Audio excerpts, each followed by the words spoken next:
Well, that was the past year, but what happens with Brexit in the months and years ahead? Well, for more on that, we're joined by Saruhan Hatipoglu, CGTN's Global Economics Analyst and CEO of BERI. Welcome to the show. Hi, Rachelle.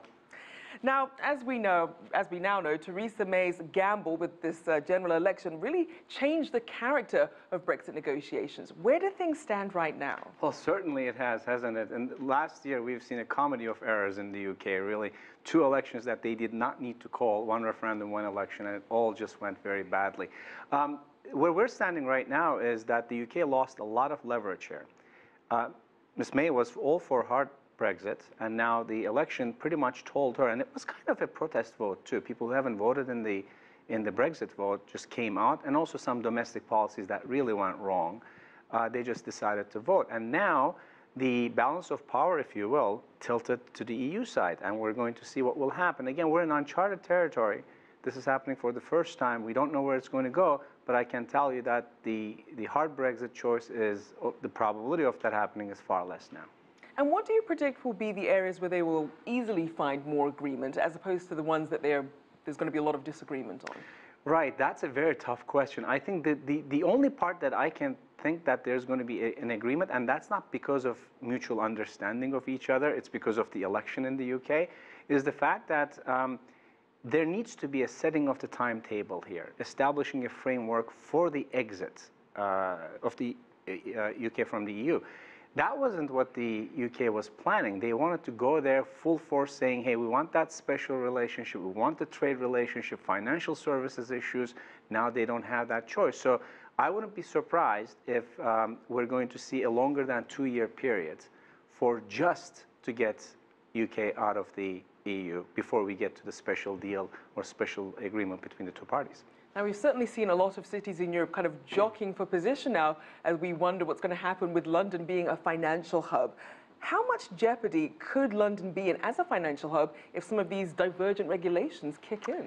I would say the short-term answer to that is zero. I see zero risk for London losing its financial leverage, if you will, because let's remember, London was a financial hub before EU was formed. So they have the culture there, they have the business norms there. They have a fantastic idea of treating foreign companies equal with domestic companies. They have independence of courts. All of these things are in the UK favor, London's favor. And also let's remember that there's 60% actually of the European capital markets operate in London. So this is not an easy relationship for the EU to say, hey, look, London, you're losing your allure. We have Luxembourg, we have Paris, we have Dublin. None of these cities come close to London at this point. Now, we know that Frankfurt and Paris were tossed around as perhaps some viable options if London were to lose its place. And there are also some of these major EU economies that are going to have a strong role in the Brexit negotiations. How do you think, with this relationship potentially becoming more competitive between the UK and some of these countries in Europe, how could that shape negotiations? Well, again, it comes to who has or who holds the power, who has the leverage right now. And if you ask me this question before the election on June 9th, I would tell you UK has this. UK has the power. They're going there with a very stubborn prime minister.